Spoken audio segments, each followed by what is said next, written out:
बिस्मिल्लाहिर्रहमानिर्रहीम। अस्सलाम वालेकुम। कुकिंग विद मोहनी के साथ मैं हूँ मोहनी अरशद। अल्लाह ताला आप सबका हामी और नासिर हो। आज मैं आपके लिए बहुत ही यूनिक और ज़बरदस्त सी अचार रेसिपी लेकर आई हूँ। इसको बनाकर आपको रखने की ज़रूरत नहीं कि ये कब तैयार हो कब इस्तेमाल करें। जैसे ही आप इसे बनाएंगे वैसे ही आप इसको खा सकते हैं, इस्तेमाल कर सकते हैं। सबसे पहले फ्राई पैन लें, लेकिन आपने इसको चूल्हे पर नहीं रखना।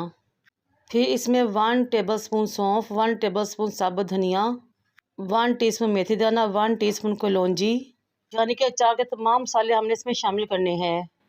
कलौंजी के बाद मैं इसमें 1.5 टीस्पून ज़ीरा शामिल करूंगी। फिर मैं इसमें 1 टीस्पून अजवाइन के शामिल करूंगी। फ्लेम को ऑन करेंगे। 1 से 1.5 इंच की फ्लेम पे तमाम इंग्रेडिएंट्स को ड्राई रोस्ट करेंगे 1 से 1.5 मिनट के लिए। जब तमाम मसाले ड्राई रोस्ट हो जाएं तो उतारें और साइड पे रख दें, लेकिन आपने इनको पीसना नहीं है, ग्राइंड नहीं करना, बल्कि ये ऐसे ही इस्तेमाल होंगे। अगेन फ्राई पैन को चूल्हे पर रखें, उसमें 1 कप सरसों का तेल डालें और अच्छे तरीके से गर्म कर लें। सरसों के तेल में बबल्स आना शुरू हो तो समझो कि हमारा तेल रेडी हो चुका है। इसको भी उतारें और साइड पर रख दें। मैंने 1 किलो कच्चा आम लिया था, उसको अच्छे तरीके से धोया और साफ़ कर लिया और खुश्क कर लिया। कोशिश करें कि आम सख्त हो और बिल्कुल कच्चा हो, क्योंकि जितना ही कच्चा होगा उतना ही खट्टा होगा और उतना ही मज़ा चटपटा अचार रेडी होगा। आम के मैंने तमाम छिलके उतार लिए हैं। इस स्टेज पे मेरी आपसे रिक्वेस्ट है कि मेरे चैनल को लाइक करें, शेयर करें, सब्सक्राइब करें, बेल आइकन को टच करें ताकि मेरी तमाम वीडियोस आप तक पहुंच सकें। धुला हुआ और खुश्क ग्रेटर लें और आम को मोटे वाली साइड से ग्रेट करना शुरू करें। आपने इस बात को मेक श्योर करना है कि ग्रेटर बिल्कुल ड्राई हो, इसमें पानी का एक ड्रॉप भी ना हो। तमाम आमों को ग्रेटर की मोटी वाली साइड से ग्रेट करना शुरू करें।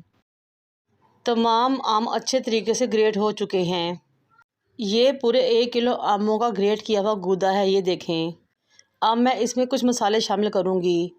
1 टेबल स्पून नमक, 1 teaspoon red chilli powder, 1 teaspoon chilli flakes और साथ ही मैं इसमें 1 टेबल स्पून हल्दी और 1 टीस्पून गरम मसाला पाउडर शामिल करूँगी।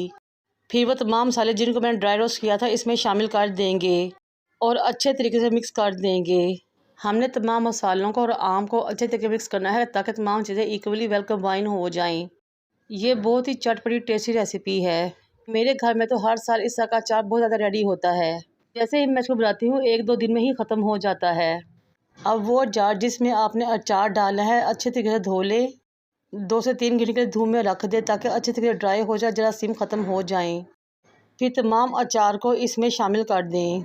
बहुत मेहनत से यह अचार रेडी होता है, इसलिए कोई भी ज़रा ज़ाया ना हो। जब तमाम अचार अच्छे तरीके से जार में पूरा आ जाए तो फिर आप इसमें गरम किया हुआ तेल डालना शुरू करें। तेल को चम्मच की मदद से चारों तरफ फैला के आहिस्ता सा डालें ताकि इक्वली तमाम अचार तेल में डिप हो जाए।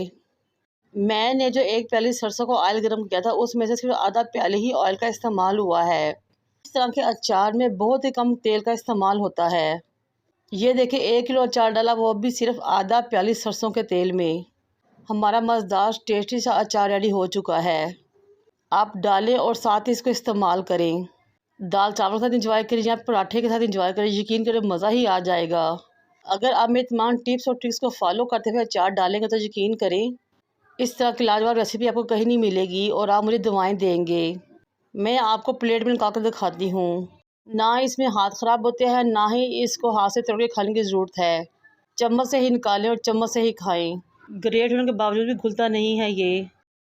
मुझे और मेरे वालिदैन को दुआ में याद रखें। अल्लाह हाफिज़।